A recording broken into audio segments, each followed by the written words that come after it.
Everyone, KS academy की online classes में आपका एक बार फिर से स्वागत है। हम लोग ने पॉलिटी से अपनी क्लासेस स्टार्ट करी थी और पॉलिटी में लास्ट क्लास में जो है हमने पार्लियामेंट्री सिस्टम पढ़ लिया था। आज जो हमें पढ़ना है वो है प्रेसिडेंशियल सिस्टम।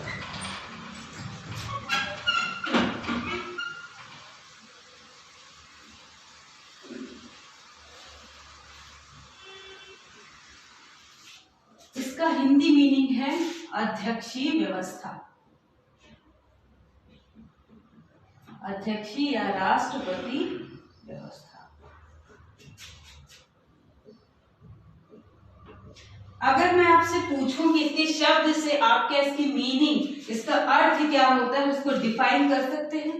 ठीक, तो इसके शब्द से लग रहा है ना प्रेसिडेंशियल, मतलब प्रेसिडेंट से कहीं ना कहीं जो है वो संबंधित है। राष्ट्रपति मतलब प्रेसिडेंटी से कहीं ना कहीं ये संबंधित है। मतलब इसका अगर मैं शब्द से इसको डिफाइन करने के लिए कहूं तो आप कह सकते हैं ना कि ऐसी व्यवस्था जहां पर कानून निर्माण जो होता है उसमें कौन हावी हो? प्रेसिडेंट हावी। ठीक, ऐसी व्यवस्था जहां पर जो कानून निर्माण की संस्था है उसमें कौन हावी है? प्रेसिडेंट हावी। ठीक, मतलब प्रेसिडेंट ने जो कह दिया वो एक कानून के रूप में लागू हो जाएगा, इसका मतलब यही है। ठीक, तो देखते हैं, ये तो हो गई इसके शब्द से इसकी परिभाषा हो गई। तो इसमें क्या विशेषता क्या पाई जाती है, इसको विशेषता देखते हैं। अगर प्रेसिडेंट हावी है तो हम लोग ने लास्ट क्लास में पढ़ा था, एक होता है संवैधानिक प्रमुख सरकार का होता है और एक होता है वास्तविक रियल एंड कॉन्स्टिट्यूशनल प्रमुख होता है। यहां पर जो होता है वास्तविक प्रमुख मतलब जो है वो जो कानून निर्माण का जो है काम स्वयं कर रहा, व्यवहार में जो कर रहा है उसको वास्तविक प्रमुख कहते हैं। और संसदीय प्रक्रिया में हमने देखा था कि वास्तविक प्रमुख सरकार का कौन होता है?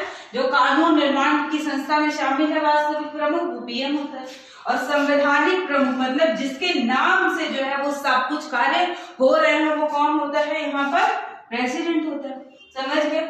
मगर जो है इस व्यवस्था, ये तो पार्लियामेंट्री में ऐसी विशेषता पाई जाती है, मगर इस शब्द का क्या मतलब है कि कानून निर्माण वाली संस्था में कौन हावी है? प्रेसिडेंट हावी है।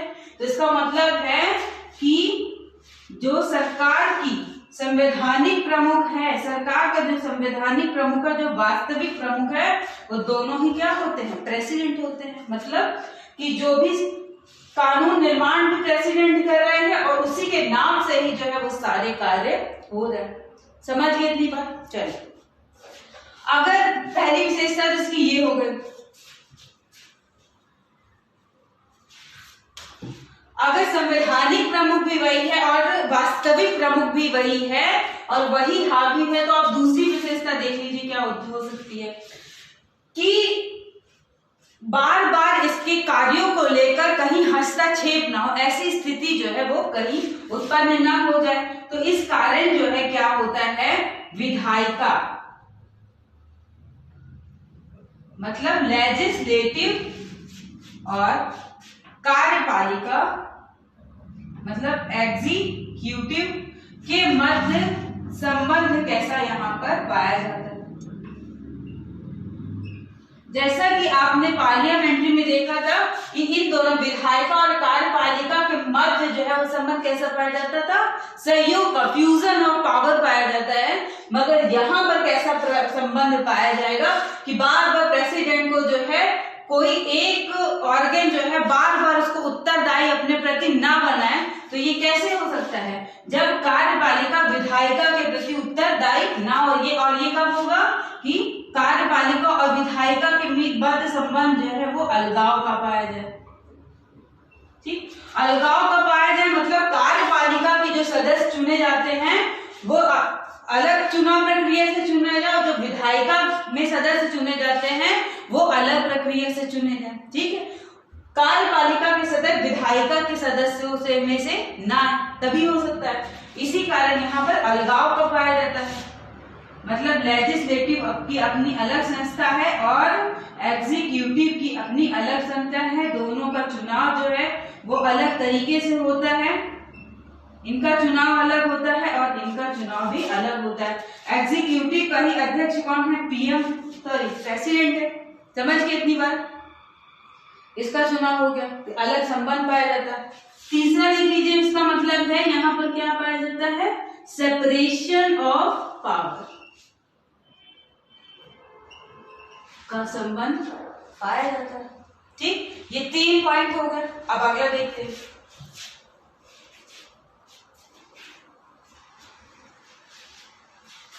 अगर यहाँ पर सेपरेशन ऑफ पावर पाया जाता है और दूसरा आपने क्या देखा कि विधायिका और कार्यपालिका के मध्य जो है संफ्यूजन ऑफ पावर नहीं पाया जाता है और प्रेसिडेंट जो है वो किसके प्रति? विधायिका के प्रति उत्तरदायी नहीं होता है। तो यहाँ पर ऑब्वियस हो गया। चौथी विशेषता होगी कि विधायिका में प्रेसिडेंट के या मंत्री परिषद के खिलाफ क्या नहीं होता आता होगा? कोई अविश्वास प्रस्ताव जैसा कोई चीज यहाँ पर नहीं आती होगी।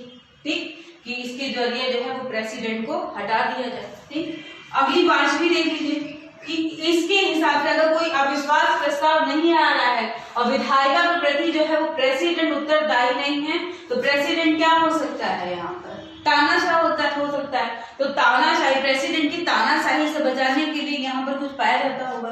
तो यहाँ पर पाया जाता है चेक एंड बैलेंस की व्यवस्था। अब देखते हैं कि चेक एंड बैलेंस की व्यवस्था क्या होती है,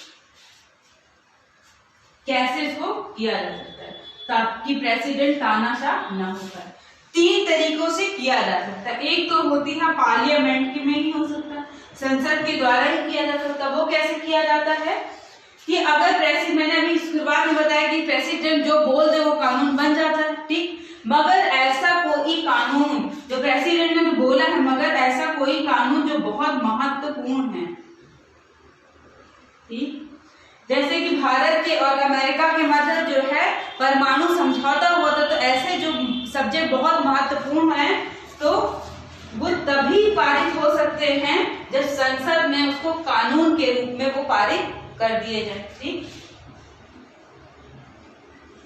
संसद उसे पारित कर दे।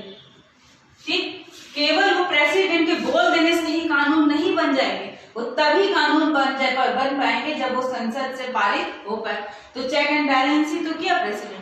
ठीक, और दूसरा देख लीजिए यहाँ पर क्या होता है, जुडिशियरी करती है। जुडिशियरी कैसे करती है? जुडिशियल रिव्यू का अधिकार जो है वो जुडिशियरी के पास है कि नहीं है। तो चेक एंड बैलेंस, प्रेसिडेंट ने कुछ ऐसा किया और जुडिशियरी को लगा कि वो जो है वो संविधान के संगत नहीं है या मानवाधिकार की संगत नहीं है, तो उस पर क्वेश्चन मार्क लगा सकती है। तो प्रेसिडेंट को ही तो चेक एंड बैलेंस कर रही है, समझ गए? तो जुडिशियरी कर सकती है। और तीसरा जो है वो होता है महाभियोग। महाभियोग क्या होता है कि संसद के में ऐसा कानून आ जाना जिसके माध्यम से प्रेसिडेंट को हटाया जा सके। समझ गए? तो अगर संसद को लग रहा होगा कि प्रेसिडेंट जो है वो सही से काम नहीं कर रहे हैं, तो ऐसा कोई प्रेसिडेंट को हटाने संबंधित कोई भी प्रस्ताव जो है वो संसद में ला सकते हैं। अगर वो वहां से पारित हो गया तो प्रेसिडेंट को हटाए वो मान लिया जाएगा। और ऐसा जो है अमेरिका में कई बार हो भी चुका है। तो ये है उसकी विशेषता कि चेक एंड बैलेंस की कहां पर पाई जाएगी, यहाँ पर पाई जाएगी। ठीक, और एक और देख लेते हैं और क्या हो सकती है। मैंने कहा कि यहाँ पर अविश्वास प्रस्ताव जैसी चीजें नहीं पाई जाती हैं, तो यहाँ पर जो है अगला क्या होगा, विश्वास प्रस्ताव नहीं है तो यहाँ की जो प्रेसिडेंट का चुनाव होता है और उसके बाद जब प्रेसिडेंट चुना जाए तो प्रेसिडेंट का जो कार्यकाल है वो निश्चित हो। ठीक, राष्ट्रपति का कार्यकाल जो है वो निश्चित होगा, वो कुछ कारणों को छोड़कर। महाभियोग हो गया तो जो है मान लीजिए अगला चुनाव हो जाएगा, मगर जो है मध्यावधि चुनाव नहीं पाए जाते, इसलिए यहाँ का कार्यकाल जो होता है प्रेसिडेंट का वो निश्चित होता है। इसी कारण इस पॉइंट को लेकर जो है यूपीसीएस और यूपीएससी ने कई बार क्वेश्चन पूछे हैं कि क्या भारत की जो वर्तमान अवस्था है, जो आर्थिक मान जो कोविड-19 वाली अभी चल रही समस्या, तो हम इकोनॉमिक क्राइसिस की में भी तो चल रहे हैं ना, तो ऐसी अवस्था में क्या हमारे देश को जो है संसदीय व्यवस्था जहां पर बार बार चुनाव कराए जाते हैं उसको छोड़कर अध्यक्षीय व्यवस्था अपना लेनी चाहिए। चुनाव जिससे जो है मध्यावधि चुनाव बार बार ना हो, ऐसी व्यवस्था कर लेनी चाहिए। ये क्वेश्चन जो है वो पूछे गए। ठीक, तो ये सारी इसकी विशेषताएं होती। ठीक, इसको पॉइंट वाइज एक बार हम देख लेते हैं, मगर किसके साथ, संसदीय व्यवस्था के बीच अंतर के साथ हम देखेंगे। ठीक है,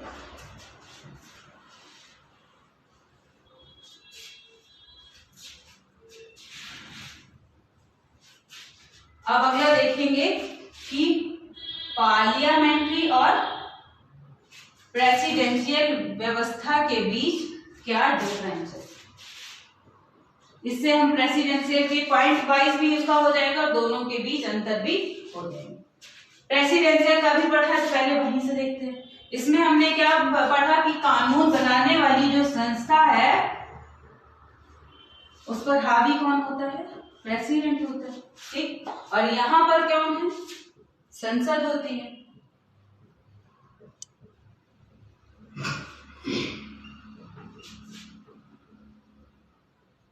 ठीक, दूसरा हमने क्या देखा कि यहाँ पर हावी अगर प्रेसिडेंट कानून बनाने वाली संस्था पर, इसका मतलब क्या है कि संवैधानिक प्रमुख, कॉन्स्टिट्यूशनल हेड और रियल हेड के मध्य कोई अंतर नहीं पाया जाता।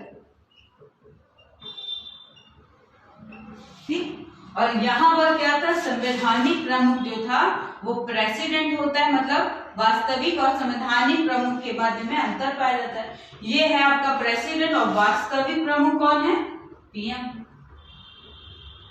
ये अंतर हो गया दूसरा।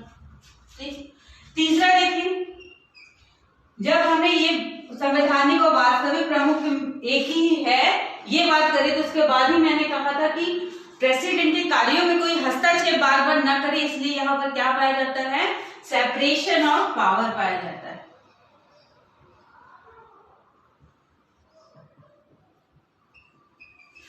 ठीक, सेपरेशन ऑफ पावर पाया जाता है। यहां पर क्या पाया जाता है, फ्यूजन ऑफ पावर। ठीक, सेपरेशन ऑफ पावर किसके मध्य पाया जाता है, लेजिस्लेटिव मतलब विधायिका और एग्जीक्यूटिव के मध्य, कार्यपालिका के मध्य पाया जाता है। मतलब यहां पर इसके मध्य संबंध कैसा है, अलगाव का संबंध होता है, तभी तो वो सेपरेशन ऑफ पावर है। ठीक, और यहां पर फ्यूजन ऑफ पावर है तो क्या मतलब हुआ, विधायिका और कार्यपालिका जो है के मध्य कैसा संबंध होगा, अच्छा संबंध होगा। ठीक, ये चीज हो गई। उसके बाद मैंने कहा कि अगर अलगाव का है तो क्या हो जाएगा कि लेजिस्लेटिव एग्जीक्यूटिव आपकी जो है वो विधायिका लेजिस्लेटिव के प्रति उत्तरदायी नहीं होगी। ठीक, मतलब यहाँ पर जो है अब प्रेसिडेंट के प्रति कोई या मंत्री परिषद के प्रति कोई अविश्वास प्रस्ताव नहीं आ पाएगा। और जबकि यहाँ पर क्या होता है कि कार्यपालिका हमेशा विधायिका के प्रति उत्तरदायी होती है और अविश्वास जैसी चीजों के द्वारा उत्तरदायी होती है, और अविश्वास प्रस्ताव वगैरह यहाँ पर आ सकते, ये बात हमने करी। फिर हमने करी कि अगर ऐसी चीजें अविश्वास प्रस्ताव जैसी चीजें उत्तरदायित्व नहीं होगा तो प्रेसिडेंट तानाशाह हो सकता है। तो तानाशाही से बचाने के लिए यहाँ पर क्या पाया जाता है, तो यहाँ पाया जाता है चेक एंड बैलेंस की व्यवस्था होती है यहाँ पर। ठीक, और यहां पर ऐसी कोई व्यवस्था नहीं होती।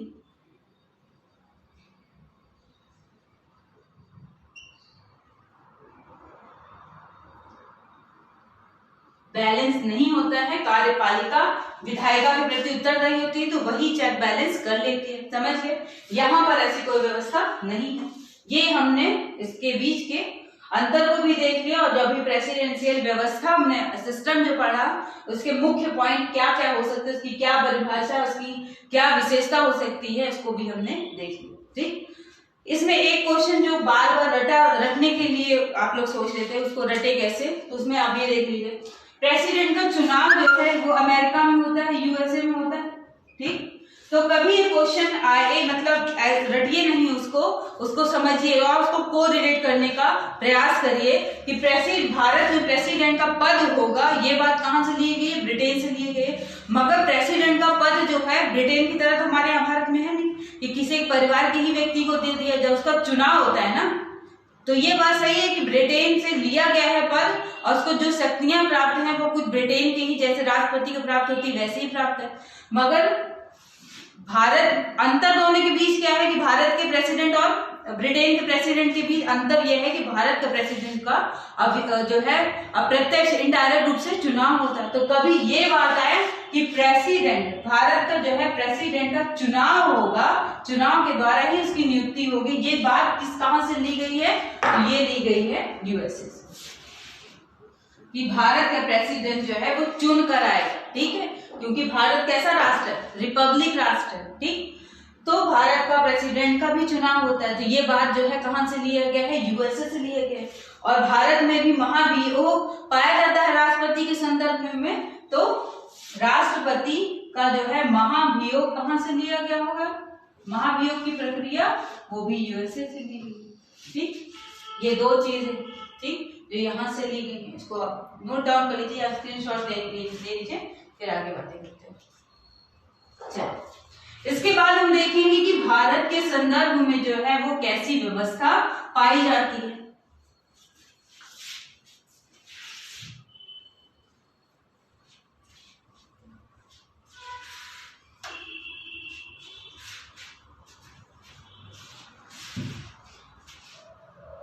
अभी आपने देखा कि पार्लियामेंट्री है या प्रेसिडेंशियल, इसमें आपने जो विशेषता देखी तो पार्लियामेंट में कौन हावी था, संसद हावी था, कानून बनाने वाली संस्था पर, ठीक, हावी था। और ऐसी व्यवस्था जो हावी वाली जो कैरेक्टरिस्टिक है वो किसमें पाया जाता है, एकात्मक व्यवस्था में पाया जाता है।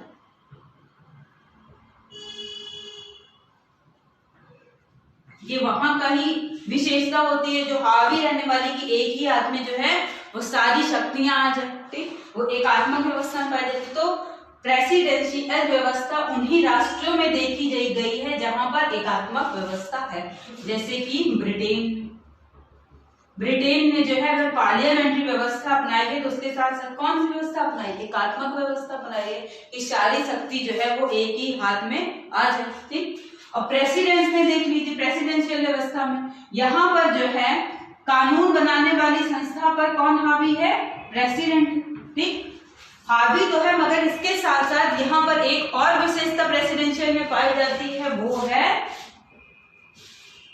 Separation of power. और ये सेपरेशन ऑफ पावर जो है वो किनके मध्य में, जो आपकी लेजिस्लेटिव है, ठीक, विधायिका है, और एग्जीक्यूटिव कार्यपालिका, न्यायपालिका है, उसके मध्य भी पाई जाती है। और जिसके मध्य पाई जाती है सेंटर एंड स्टेट, राज्य के मध्य भी पाई जाती है, सेपरेशन ऑफ पावर, ठीक। इसी कारण जो है जिस देश में प्रेसिडेंशियल व्यवस्था अपनाई गई है उसने क्या अपनाया, फेडरल व्यवस्था अपनाई, फेडरल सिस्टम को अपनाया, संघीय व्यवस्था को अपनाया,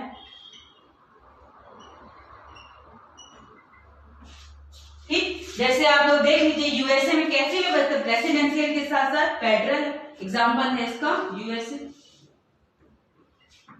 इसका है ब्रिटेन, ठीक।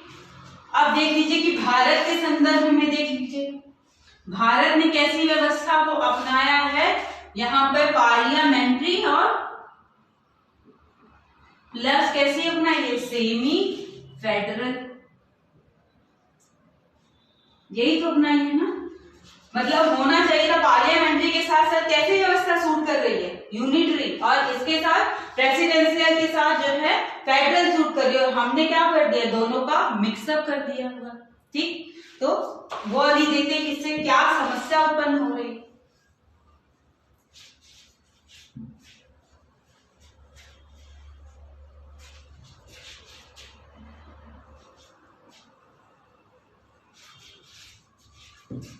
भारत ने क्या किया है, पार्लियामेंट्री प्लस सेमी फेडरल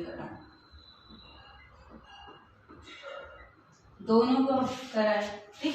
और क्यों किया है ये हम पिछली कक्षा में बात कर चुके हैं। तो मगर इससे समस्या क्या होगी, पार्लियामेंट्री है तो हमेशा कौन हावी रहता है, संसद हावी रहती है, ठीक। और यहां पर है सेमी फेडरल है, सेमी फेडरल में हमने पढ़ा था कि यहां पर पाया जाता है सेपरेशन ऑफ पावर पाया जाता है। इसके अलावा पढ़ा था यहां पर जुडिशियल रिव्यू की व्यवस्था भी पाई जाती है, ठीक। और यहां पर आप क्या देख रहे हैं, संसद हावी हो जाती है। बहुत जगह देखा, जैसे कि आपने आपात इमरजेंसी का अगर टाइम हो तो संसद हावी रहती, ठीक। अवशिष्ट शक्तियां जो हैं अगर उस पे कानून बनाना हो तो कौन हावी रहता है, संसद हावी रहती है। उसी तरह जो है समवर्ती सूची के जो विषय है उस पे कौन हावी रहता है, संसद हावी रहता है। समझ गए इतनी बात। तो इस कारण जो है वो भारत में समस्या उत्पन्न होती है, झगड़े विवाद होने की। और ये विवाद किसके किसके मध्य हमेशा देखा जाता है, ये देखा जाता है जुडिशरी प्लस सेंटर गवर्नमेंट के बीच में, ठीक। और किसके देखा जाता है, स्टेट गवर्नमेंट और सेंटर गवर्नमेंट के बीच में भी ये विवाद देखा जाता है, ठीक। एक सेंटर गवर्नमेंट कोई भी जो है कानून बनाए तो जुडिशरी बीच में आ गई, ठीक है। अभी जैसे सेंटर गवर्नमेंट ने कोई सुरक्षा से रिलेटेड NIA वाला कानून बन रहा था तो उसको पारित करने में स्टेट गवर्नमेंट ने बहुत ज्यादा मतलब परेशानी उत्पन्न हुई सेंट्रल गवर्नमेंट को, या GST वाला ही ले लीजिए, ठीक है। अभी जब तक कि जो केंद्र में सरकार है, जब GST पारित हुआ उस समय स्टेट में भी वही सरकार थी तो वो GST पारित होना स्टेटों ने उसको मान लिया। और जबकि जब स्टेट गवर्नमेंट में अलग गवर्नमेंट थी और केंद्र में जो है वो अलग गवर्नमेंट थी, तब तक ये पारित होना थोड़ा सा मुश्किल हो गया। मनमोहन सिंह के टाइम में GST पारित नहीं हो पाया। तो ऐसे विवाद जो है वो हमेशा बने रहते हैं, समझिए इतनी बात।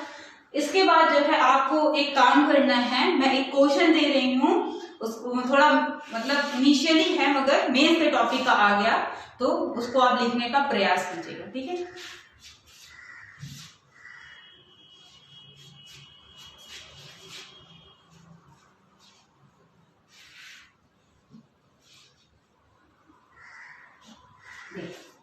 ये क्वेश्चन है पहला,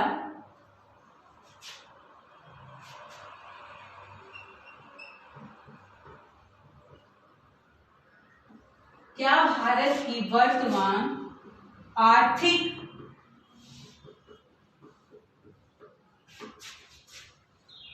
स्थिति को देखते हुए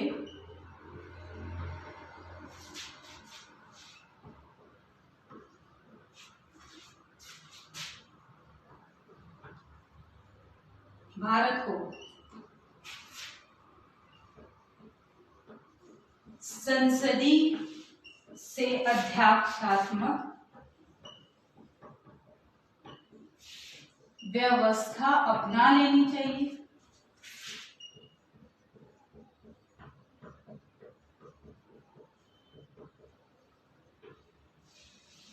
ये क्वेश्चन आपको लिखकर लाना है।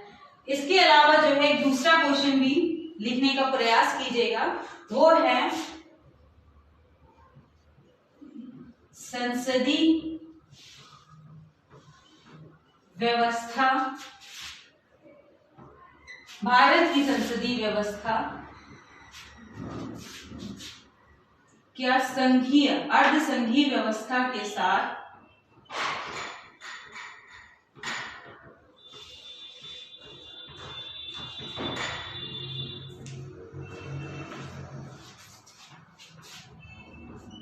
तालमेल बैठा नहीं, यदि नहीं तो सुझाव सहित उत्तर दीजिए।